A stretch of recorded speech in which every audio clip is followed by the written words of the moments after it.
What is up, Bills Mafia? Welcome into the post-game edition of Shout, a Buffalo Bills football podcast, brought to you as always by Topps Friendly Markets. Topps Christmas bonus program is still going on, and you have about a week left to be Santa's biggest little helper. Shop for groceries at Topps, and you could save $10 on participating $50 gift cards. That's an extra 20% savings on all your holiday gifts just for buying your groceries at Topps. Earn one gift point for every grocery purchase you make of $50 or more now through December 24th. Then redeem one gift point at Topps checkout for $10 off a $50 gift card to participating retailers such as Toys R Us, Cabela's, Sony, Fanatics, Kohl's, Panera, Macy's, Applebee's, Texas Roadhouse, and so many more. Check out topsmarkets.com/Christmas bonus for more details. Ryan Talbot, we got a football game to dive into. The Bills 31-10, absolutely blow the doors off of the Dallas Cowboys, Super Bowl contender, Dak Prescott, MVP candidate. And this was never a game. From the opening drive through the end of the game, the Bills dominated, and it was up front to me on both sides of the ball. I'm not sure I can remember a more physical performance in the Sean McDermott era than what we saw tonight against the Dallas Cowboys. Dallas riding high off of a big win over the Philadelphia Eagles, Bills in a must-win game, and from just the onset, they are just blocking guys on this O-line, just creating lanes for James Cook and company. And, there's the one play of Deion Dawkins driving a player 20 yards downfield. Defensively, you're without A.J. Epinesa, but you're still getting and generating a good push up front. I thought Ed Oliver was a game wrecker again, and this is something that we've said about him a lot this season. Probably Jordan Phillips' best game of the season. He collapsed the pocket a few times in this one. Then you had Greg Rousseau with a huge run stop early on in the game on a drive where the Cowboys had been moving. Leonard Floyd coming up with a big play. And we saw some flashes as well. Again, Von Miller coming very close to a sack too. So you're right. The lines won on both sides of the ball for the Bills today in dominant fashion. One of the things I texted out to the insiders after the game, because I really thought that this was one of the big overarching takeaways for me from this game, is that you look at James Cook, a second-round pick last year. You look at Terrell Bernard on the defensive side of the ball, playing at middle linebacker, a position that we talked about being a position of concern for years here. Even with Tremaine Edmonds, a Pro Bowler on the roster, it was constantly a point of, are they getting enough from that position? And I thought Terrell Bernard, while maybe not like absolutely crushing it on the stat sheet tonight, you bring up the stats and, Terrell Bernard, 5 tackles, 2 assisted, 3 of his own. Doesn't like blow the doors off, but watch pre-snap as things are playing out on the defensive side of the ball. The work that he was doing. I think it was Jordan Phillips' sack. And if it wasn't Phillips' sack, it was another big time play. I can't remember exactly what it was, but it was because Phillips and Ed Oliver came running onto the field late on a third down, and Bernard, they got to the line of scrimmage pretty quick. Dak was about to call hike, and they were out of position, and Bernard was screaming at them and like kind of tapping them on the back, getting them to shift over. And what does it end up doing? Getting some pressure in the backfield and changing the dynamic of the play. And I actually think it was an Ed Oliver. That was the third down where Ed Oliver applied the pressure and Jordan Phillips had the pass breakup. So it wasn't the sack there. Great performance by him. Spencer Brown, Ryan. Like, can we talk about this offensive line? And first of all, the benefit of the continuity built over a season where there has not been a missed snap for any of these starting offensive linemen. And if you're a Bills fan, I know you're probably sitting there like, chill, dude, knock on some wood before you say something like that before the stretch run here. But I thought Spencer Brown was terrific tonight. Deion Dawkins on the end. Deion Dawkins said a couple weeks ago that he thinks that they're the best tackle duo in the league. And while I don't know if I would go that far, tonight they looked the part. They were dominant against one of the elite premier defensive lines in the league, led by Micah Parsons. And how many times did you even hear Micah Parsons' name mentioned tonight? It was pure dominance by the Bills' offensive line tonight. Yeah, it was absolute dominance. And yeah, I would stop short of saying the best tackle duo in the league, but For as much as we've criticized Brandon Beane in the past over some of his decisions to roll the dice on certain players, he rolled the dice this offseason on Spencer Brown and said, this is a guy that can be a franchise right tackle that we can count on. He's had some bad luck. And sure enough, he has looked the part this season. He made some great blocks in this game, going to Micah Parsons. What you said about Parsons, there were one or two plays where he beat Osiris Torrance early when they had him lined up on the inside. But overall, they kept a defensive MVP type player in check all game long, and it's something we've seen this team do before when they've gone up against the TJ Watts of the world and some of these other all-world type defensive players. The Bills do come up with a good game plan, but the blocking up front was excellent. A lot of comments here, Matt. Someone asking about Taron Johnson. Don't worry, show just started, Bills Mafia. We're in the trenches right now. We'll get to Taron Johnson, his performance here soon too. But unbelievable O-line play today. Best performance from this unit as a whole, and a really nice bounce back too. 1 week ago, giving up a lot of pressure against Chris Jones and company in the Chiefs.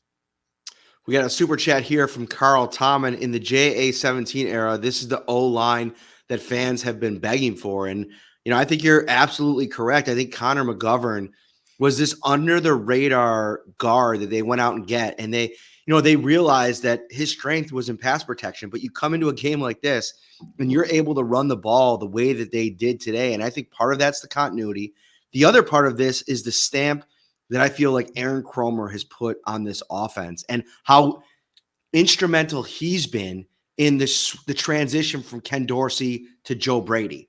And I think what we're seeing is an offensive line group that in year 2 under Kromer is positioned, not only for their strengths, but understanding what Kromer wants in terms of his technique. I asked Spencer Brown about that after the game, and just like, does it feel like his fingerprint is on this offense? And he said, absolutely.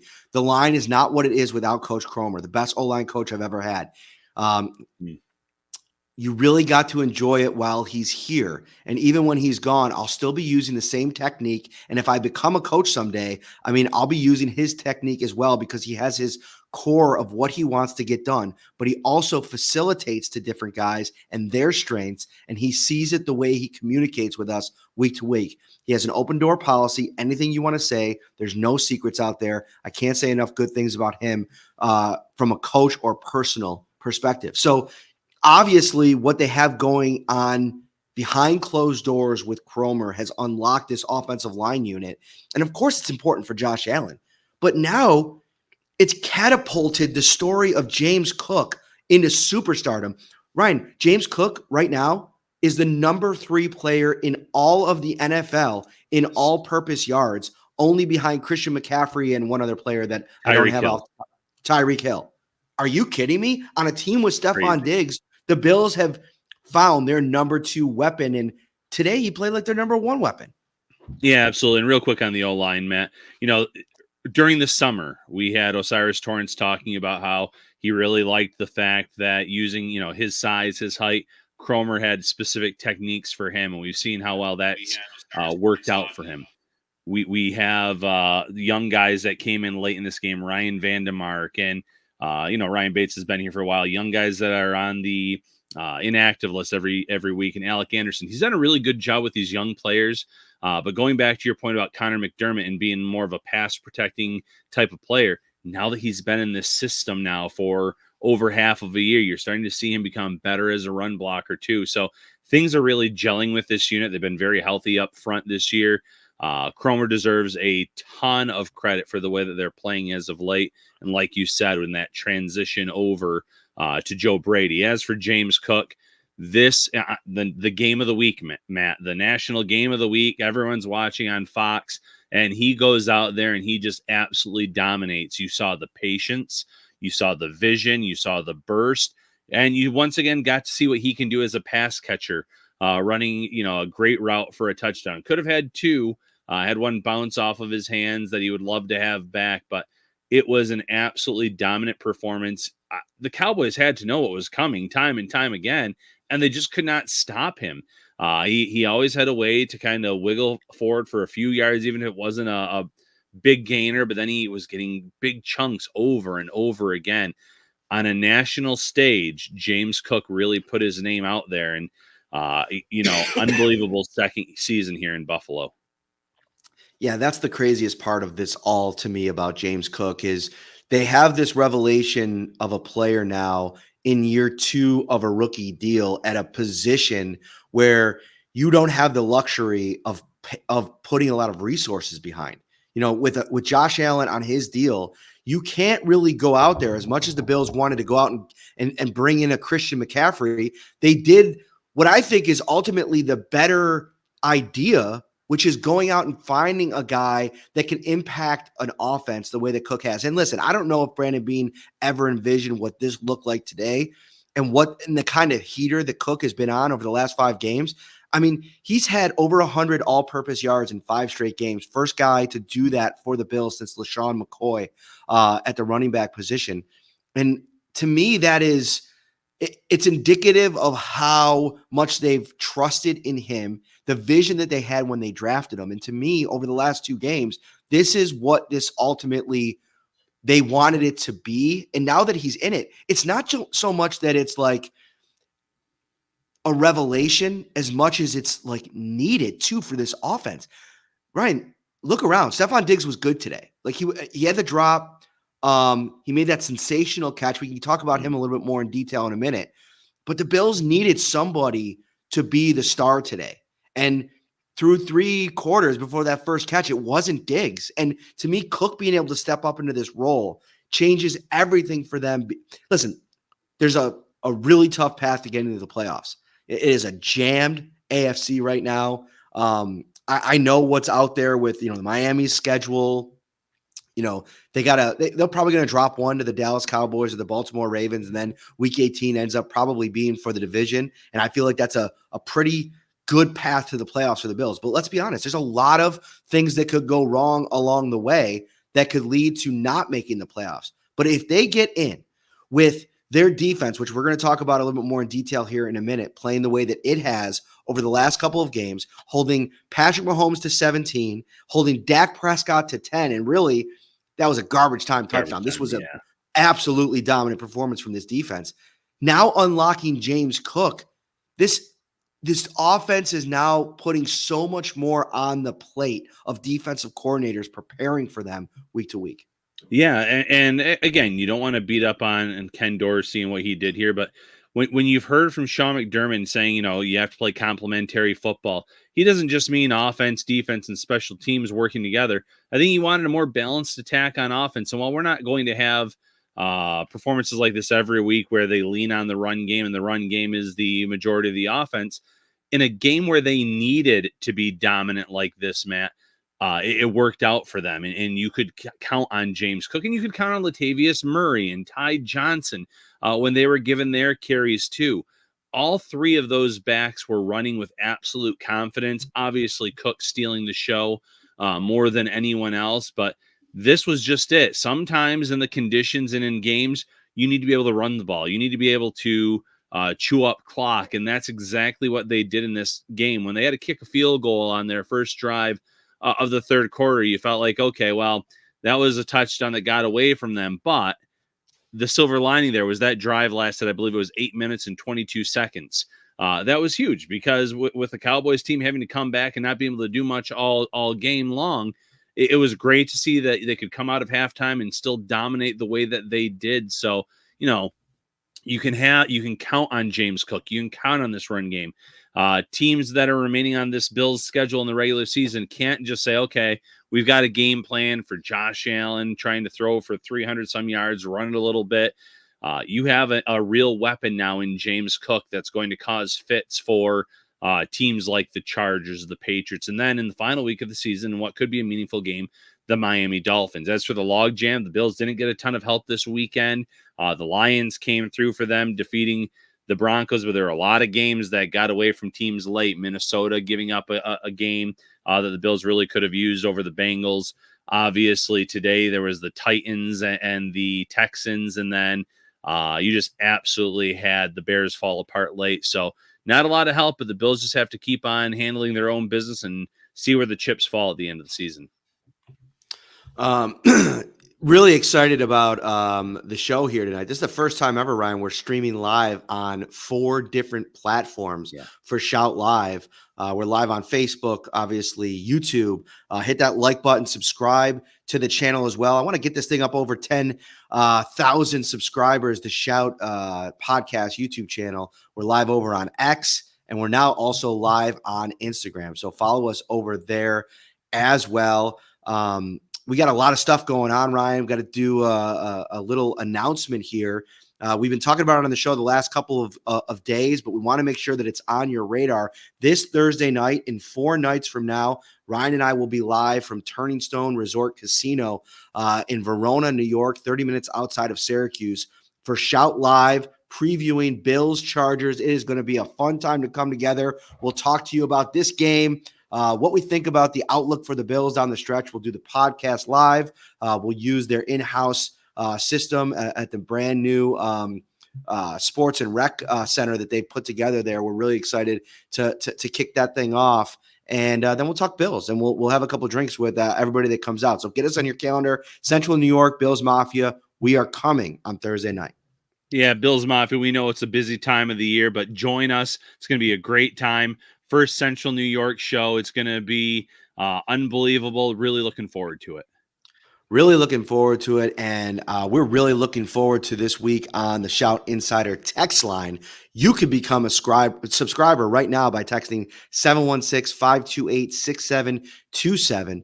2-week free trial, $3.99 a month after that. And the Shout text line is brought to you by Carrie C. Byer, attorney with the law offices of Francis M. Litro, located at 237 Main Street in Buffalo, New York. If you or someone you know is seriously injured, give them a call at 716-852-1234 or check out litrolaw.com. All right, Ryan, let's flip things over to the defensive side of the ball. And man, is it just not contrast between the Cowboys side of the stat sheet and the Bills side of the stat sheet. You know, Taylor Rapp leads the Bills with 8 tackles. He had a huge tackle for a loss on a blitz play that took totally blow up a run play. I thought Tyrell Dotson was outstanding in this game, outside of that one penalty where kind of felt like he was leading with his helmet a little bit, got dinged on it, has half a sack where he was kind of sent in on a blitz. And, you know, to me, Dotson is another version, or another example, I should say, of the Bills program working for the player, the off the radar players. Like, they really needed somebody in the wings to step up with Matt Milano out. And obviously Terrell Bernard's been a revelation middle linebacker, but to have Dotson playing at the level that he is in coverage and against the run, you know, it's been something that I don't think you could have forecasted when we were talking about how bad he was playing in training camp at times. No, it was definitely, again, not something that I expected. And the fact that the linebacker play has been so solid without Matt Milano, it's a testament to the coaching on this staff, the linebackers coach, Sean McDermott as well, obviously. There's a lot of good things about what Tyrell Dotson has said. And now listen, yeah, there are still some plays where you sit there, you scratch your head, you say, oh, how did he miss that? But he's coming up in run support. He's making big plays. He's getting after the quarterback. He did have a personal foul for one hit. I thought watching it live, I thought that Dak had not began to slide or anything yet, but obviously the helmet-to-helmet contact is going to draw a penalty more times than not, even when the quarterback becomes a runner. So he definitely, though, made a statement in this game, and I can't say enough good things about how good this defense in total has looked in 2 really tough matchups. And, you know, obviously that second half of the Eagles game too, but 10 of their last 12 quarters, Matt, this defense has really been lights out. It's amazing what can happen in the NFL in such a short amount of time. I mean, we were talking about 3 weeks ago, Sean McDermott's seat being hotter than it's ever been before. And now we're a couple weeks later where you think about the Philadelphia Eagles game, where, of course, it was a loss. They blow out the Jets when nobody was blowing out the Jets all season long. Nobody was putting that kind of beating on their defense the way the Bills offense did in that game following the pivot to Joe Brady. They go on the road. They lose that Eagles game by 3 points.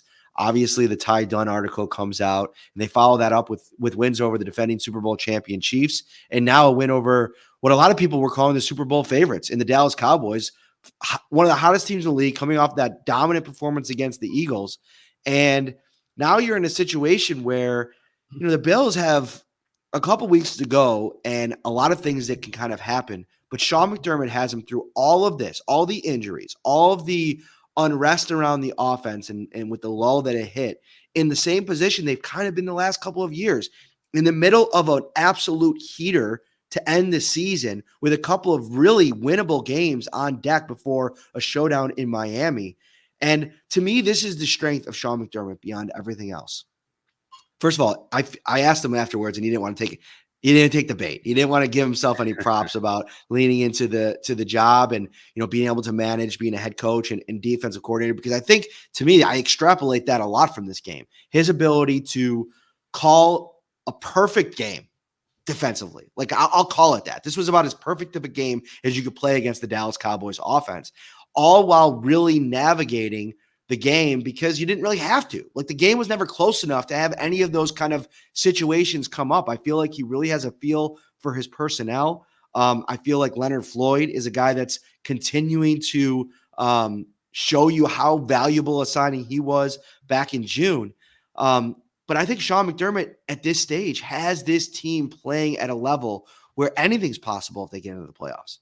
Yeah, that's just it. Obviously, getting in the playoffs is the big thing, but they're getting hot at the right time, just like we saw a few seasons ago. And they're going to be a dangerous team if they can get into the playoffs. You mentioned just how well this unit's playing. I mean, today, no Micah Hyde on the back end. Taylor Rapp steps up. Cam Lewis makes some plays. The cornerbacks in general are trying to jump routes. Christian Benford almost had 2 interceptions before he finally hauled one in later in the game. Jordan Poyer came close to an interception in this one.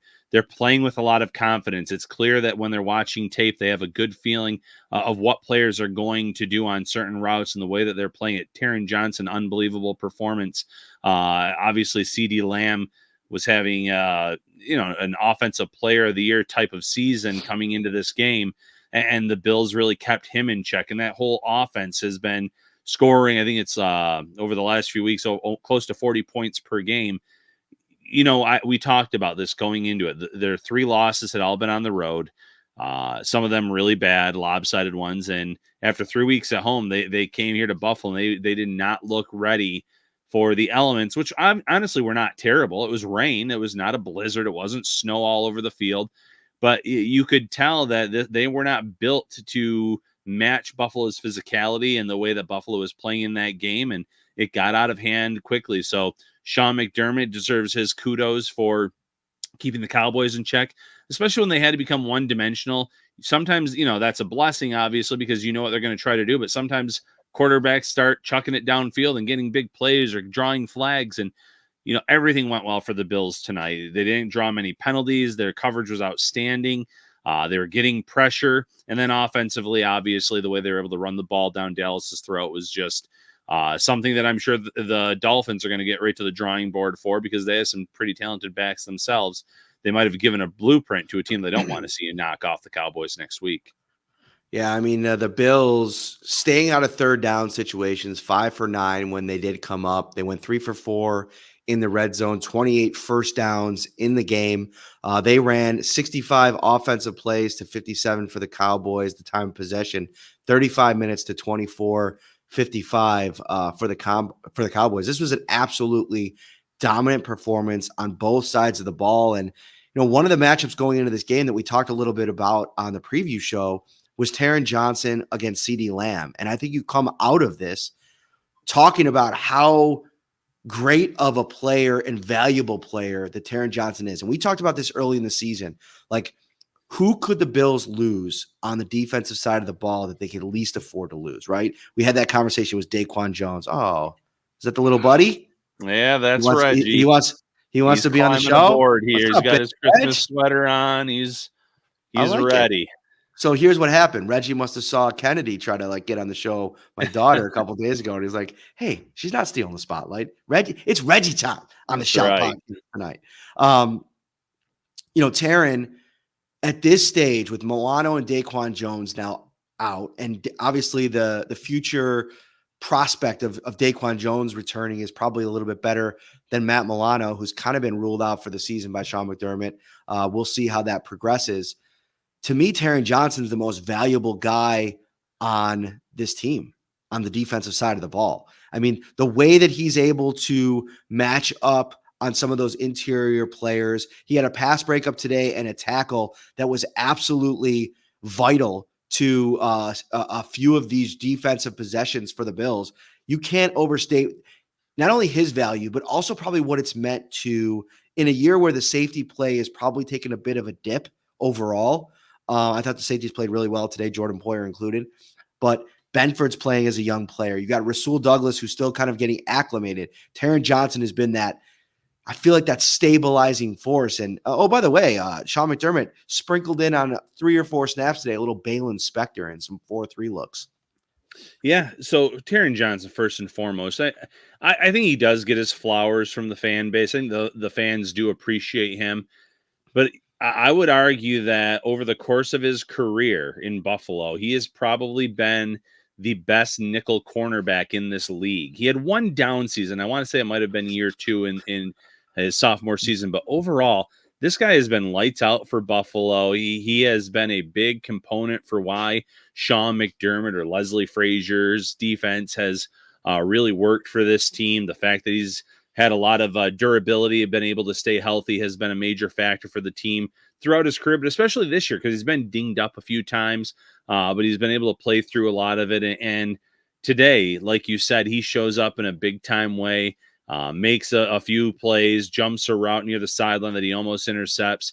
He is just such a smart player, and he plays so much bigger than he really is size-wise in terms of physicality. And those are the types of players that if you have 11 types of players like that on both sides of the ball, you're going to go places. So Taron Johnson, I think he does get the flowers from the fan base, but he deserves a shout out for his unbelievable play this season, but also throughout his career for Buffalo.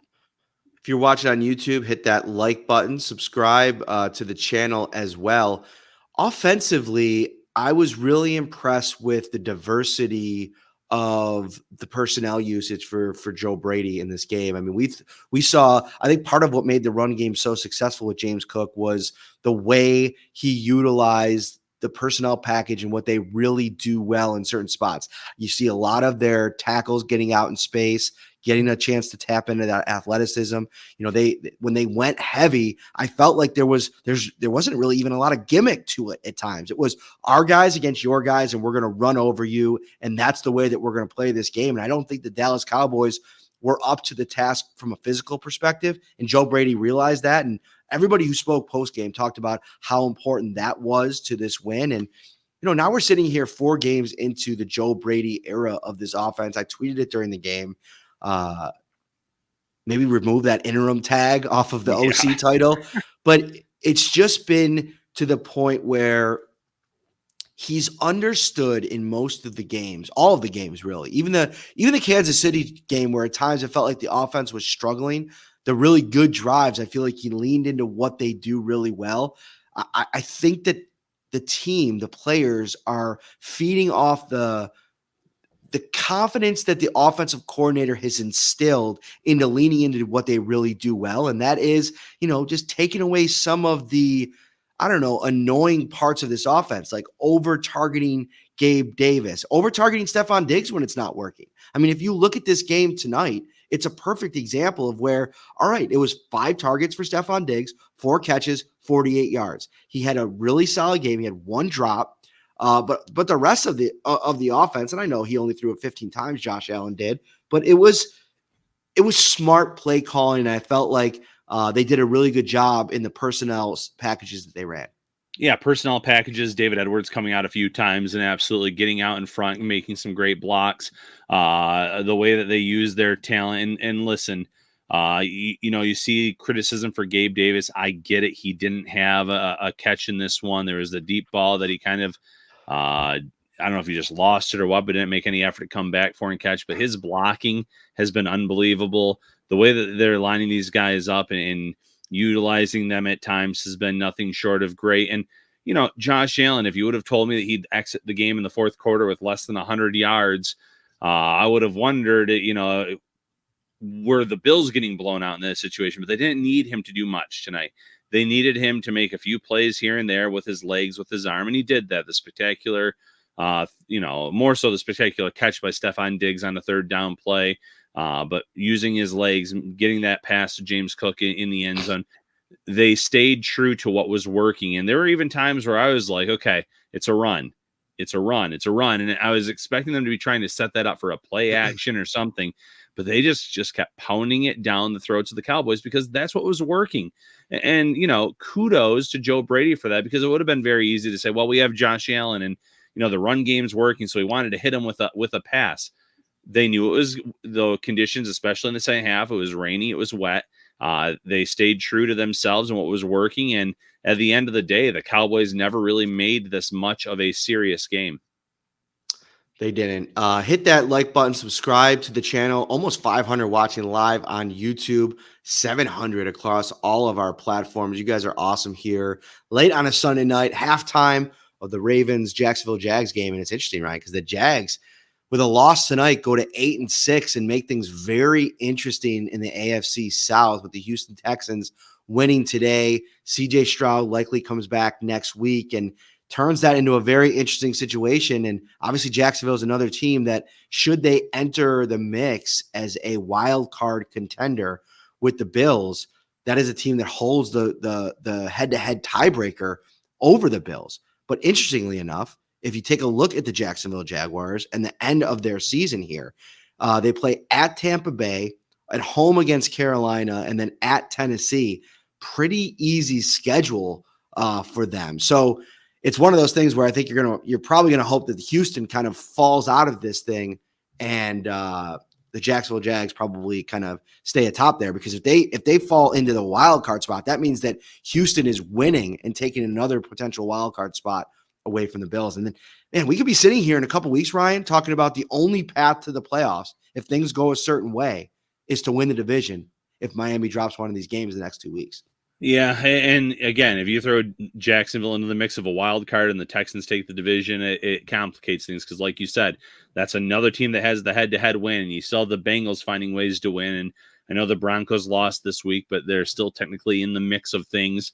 The fewer teams that have those head-to-head wins, the better in the case of the Bills. But it like we said on Wednesday night, it definitely feels like a path to the division title is a clear path for the Bills. I wouldn't be shocked if you see a very angry Dallas Cowboys team in this game next week against Miami. Then Miami also has to play Baltimore. So it could really be setting up for a win-and-in type of game for the Bills in Week 18. And listen, considering how bleak things looked at one point, I think fans would take that, let the chips fall where they may. But going back to what you said, regardless of what happens at the end of this season, and yes, missing the playoffs would be a disappointment, finding Joe Brady, almost stumbling into Joe Brady as your offensive coordinator, should make Bills fans feel really good about the future. Like you said, drop that interim tag, give him a nice little bump in pay, make sure he doesn't go anywhere or interview anywhere else. And I think then all of a sudden you're feeling really good about both sides of the ball for the next few seasons. Another thing I've been thinking about big picture wise, like there's a world we could have lived in where Sean McDermott didn't make the change from Dorsey to Brady when he did. Like, that was a tough loss. Like, really, if you think about it, the culprit that a lot of people wanted to blame for that Denver loss was Sean McDermott, because of the special teams 12 man on the field issue with the change. So if Sean McDermott takes that on the chin and doesn't react and doesn't move on from Ken Dorsey in that spot, and they go on to another game and they don't find, the magic switch to Joe Brady, where does the season go from there? I mean, we could be talking about a situation right now where the Bills aren't even in the playoff hunt, and we're talking about looking to, is he going to get fired? Are we starting to talk about the draft and what this season is going to look like?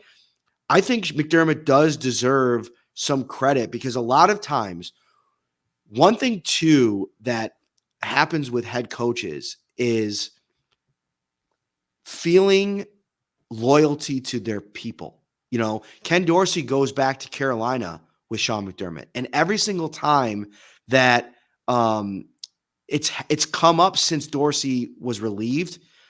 He makes sure to try to remain as respectful as possible to Dorsey when even talking about Joe Brady, because of that past history and because of, the impact that Dorsey had on this team over the last 3 years, 4 years, even from the quarterback's coach role. And that's why even at the time, which by the way, I'll own it, maybe the bad take of the year came from me when I said they should fire Joe Brady. Oh man, could you imagine if they had done that? That was brutal. But you know what?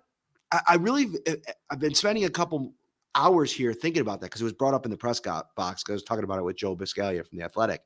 And one of the big reasons why I made that potential move a possibility was because I didn't think Sean McDermott was ready to unload his guy. And instead of looking to point the fingers elsewhere, he went to the place, had an honest evaluation, and from all signs, it points to that was the issue with this offense for whatever reason. And I think Joe Brady, having that experience in Carolina to go through the failures that maybe Ken Dorsey was kind of going through here in this season with the Bills in year 2, they figured out a lot of problems. And now this offense looks like, Ryan, can we say that this might be arguably the best version of this offense? It has multiple pitches. And down the stretch into the playoffs, if you're preparing for the Buffalo Bills, you now can't just prepare for Josh Allen. You got to prepare for Josh Allen in this passing game and James Cook in this running game. Yeah, they have a lot of pitches, man. I would go as far as to say this is the best team in the AFC right now, despite their record. They beat the Chiefs a week ago. They've beaten the Miami Dolphins. They're playing hot at the right time. They beat down on the Jets. They went toe-to-toe with Philadelphia and were one play away in overtime from winning that one too. So, they're riding high right now in a conference where there's been a lot of up and down play. There's a lot of banged up quarterbacks and backup quarterbacks and teams falling off, like the Pittsburgh Steelers, for instance. And Joe Flacco did not look great today, despite his final stat line. So there are a lot of teams that are still winning and finding ways to win. But right now, the Bills over this last month, maybe a little bit more than that, you could argue are the best team in this conference and maybe the most dangerous version of this offense that we've seen yet because of the way that he is utilizing that being Joe Brady, getting the ball into the hands of James Cook and the confidence that he has in Ty Johnson. And, Ty Johnson, the fact that he's getting meaningful snaps and making the most of them is unbelievable in itself. This was a guy that was added to this roster in the summer, their final preseason game, the week before their final preseason game. He did enough to hang around on their practice squad. He finally gets a chance. And, now he is essentially blocking Leonard Fournette from being elevated from the practice squad because of how well he is playing. So Joe Brady deserves a lot of praise for the way that he's getting a lot of these under-heralded guys the ball. We saw a few weeks ago, Khalil Shakir, and how much he's been doing a good job when his number has been called. He had a target today that drew a penalty, too high of a pass. Stephon Diggs, I know the stats aren't there, but he's been good when counted upon. Not so much from the tight ends today, but they have so many different ways to hurt you that it's really promising seeing what's next for this offense. Chuck Diesel here on YouTube has got some takes on takes here. He says the Parrino would cut down on the mm-hms. We would be in great shape. Do I say mm-hmm a lot, Ryan? Is that one of my faux pas, if you will? Because I think you have a couple of those as well that people get on you for. And now I can't think of any off the top of my head. But sometimes I'll go back and I'll read the YouTube comments and be like, Talbot's whatever count was that for this episode. I'm like, really got to work on whatever that saying or phrase is. But I do that, I definitely do that too. So I'm guilty of it myself. My wife said that I do that a lot. She just texted me and said that it's really annoying. And she says, it always seems like you're not listening to Ryan. And she said that she's told me that. And actually other people have told me that. And there are times, I will admit, when I am not listening to you. But have we also explained this before, why that happens, right? Yeah, you're wearing a lot of hats. You're trying to check the comments. I don't like putting hats on this head, Ryan, but I got to wear them. A lot of them. And listen, shout out Caitlin. Caitlin's always very quick to send you a text if she wants to call you out on something. I'm telling you. Oh, she just told me to Super shut up fast. now. I can't shut up, darling. I'm on a live podcast. So what happens is I got to talk on here and I can't just stop talking, But she also wants credit for she was calling for the Ken Dorsey move much earlier than most people. My wife is actually, I would say low key, but I think it's actually high key, a football genius. So listen, if you're not following her, at Lucky Rose Mom on Twitter, just saying. She knows what she's talking about. That's right. Anyway, where do you want to go here before we finish this thing up, Ryan? I guess really quickly, not too much to preview next week's game, but you look at this game coming up against the Chargers. They were just absolutely beaten down this past week by the Raiders, Matt. The Bills are opening up as a 14-point favorite any given week in the NFL, but you have to really like this matchup from Buffalo's perspective on December 23rd, going into that game, handling their business and moving to 9-6. And again, seeing if they get any help from the outside, seeing how the Dolphins fare. But this is a good spot to be in after arguably handling what I think a lot of people thought was their biggest test remaining on their schedule in a 31-10 win over the Cowboys. I think this man o' war, he's made this comment a couple times on YouTube. Should the Bills go after Henry in the offseason? I'm guessing that is a shot at the fact that I said they should have traded for him at the trade deadline. Even had they done that, I don't think it's a good idea to not try to acquire players that you think can help you. Now, whether or not you thought that Derrick Henry could help the Bills, that's up for debate, no doubt about it. But I never think it's a good idea to not add players because you think you have players already. Like, for instance, maybe like don't trade for Rasul Douglas because you think Kyer Elam's going to turn into the guy that you think he's going to be. Like, I was high on James Cook early in the season. Did anybody see this coming, Ryan? Like, where have you seen the takes that James Cook was going to become this superstar? Oh, by the way, I've also said several times on this show that I think he deserved a larger role in this offense, and I don't think that they were utilizing him enough. So should the Bills go after Derrick Henry in the offseason? No, he looks kind of cooked over the last couple of weeks. That tends to happen to older running backs. But I think what the Bills did in adding Leonard Fournette at the midway point of the season was adding players to a position group to try to be multiple in how you attack teams. And I'm not going to back off about that. And by the way, maybe this is your first time ever listening to this show. This person right here is never afraid to tell you when I was wrong, but I'll also tell you when I was right too. So don't forget that Bills win the AFC East prediction before the Chiefs game in week 18 there, man o' war. Sweet screen in, by the way. Just kidding. You're getting fired up here at the end of the podcast. Let's dance, dude. We're up over 600 on YouTube. Let's like and subscribe and let's dance. I don't even care. It's all good. By the way, I'm a little sick, Ryan. I'm getting a little bit under the weather. I've been chewing down lozenges all night. So excuse me. I'm a little loopy. You're not a person that uses the term cough drops. You're just. I like lozenge. Okay. But I do use cough drops as well. Sophisticated. Thank you. Yeah. Christopher Diamato with the super set. My wife said, don't say lozenges. I love the word lozenge. Sorry about that. Von Miller almost forced a fumble. Hashtag empowering. I thought Von Miller had a couple plays late. Still, it's not looking like the guy that played for them last season consistently over, for the first half. I think he only had 12 snaps. Most of them came on the last drive before halftime. And to be honest with you, I thought he was pretty invisible. We talked about Taron Johnson as being a guy that is irreplaceable. I'd put Ed Oliver in that. If he's not 1A, he's 1B in that conversation. Losing him off this defensive line would be an absolute travesty at this point. He's having the best season of his career. He has, what did they end up giving him tonight? Did they give him a half sack for that one? I'm going back for, let's see. Rousseau had a half sack. Floyd had one. Phillips had one. And Dotson had half. Okay, so he had no sacks tonight. But still, I mean, there's an outside chance that he can get to 10 on the season, which would almost double his career high.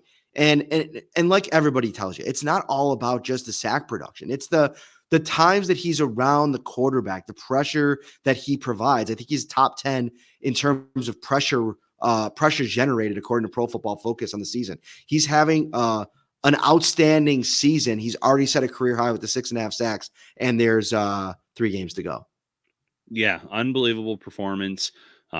Just across the line here, some of the guys, Leonard Floyd getting a $1 million bonus for getting over 10 sacks tonight on the season. He is kind of what the Bills were probably expecting Von Miller to be in terms of getting after the quarterback and making the big splash plays. But Von Miller did come very close tonight to a big play for this team. And the D-line just in general is really playing at a high level right now. Our good buddy Schmitty over on YouTube with the super chat. Has a couple comments on there. He said he enjoys the show. Well, thank you so much. Thank you. Thank you for watching. He also said Floyd is also killing it lately. I mean, man, Floyd has been winning. He's been killing it all season. And I think that is a really interesting topic for the offseason, because what they're going to do with that, I think he's earned probably a 2-year deal somewhere in the ballpark of what Daquan Jones signed here. They have the Daquan Jones situation looming as well. He's a free agent. Obviously, a lot still left in this year, but a lot still to figure out in the offseason. There's some pieces that I think that they're really going to want back. And Floyd has been such a stabilizing force. Like, that's absolutely huge. Now, a couple of injury updates too. I want to get here. And if you have anything to add there, Ryan, in a second, feel free. Spencer Brown was asked by Elena Getzenberg after the game about going into the X-ray room. After the game, he said he's fine. It's a finger. He was kind of shaking that out during the game, so something to keep an eye on during the week to see if he practices.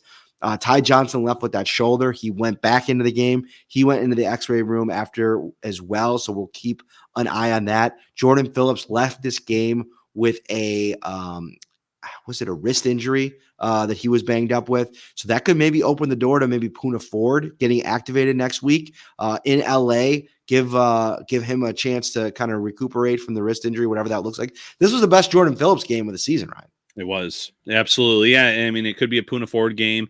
Eli Anku is still on the practice squad too. Could be an elevation there, but just something to monitor. It seems like they escaped without serious injury in this game, which is positive because of how banged up they've been on that side of the ball all year long. All right. That'll do it for this episode of Shout. Make sure you get over to Tops Friendly Markets right now. They have all these great holiday deals going on. And with Christmas just a week away, they have the best deals in town. And then they got the Advent calendar deal going on too, Ryan, which is absolutely an awesome idea. Every day from December 1st until Christmas Eve, you can reveal an exclusive digital deal hidden behind a magical Advent calendar window. Each digital deal is valid all month long and can be used in store, online. Just shop with your Tops Bonus Plus or enter your phone number at checkout. Unlock extra savings for delicious treats and more. Check out topsmarkets.com/advent calendar for more details on that. All right, he is Ryan. I am Matt. We will be back next week live. I haven't decided on the cadence of the week. We might do like a Tuesday night show, because I think Tuesday is going to be like a Wednesday for the Bills. So that might be our staple show, if you will. And then we'll do live from Turning Stone Resort Casino on Thursday night, Verona, New York. Do not miss it. He's Ryan. I'm Matt. We'll see you then.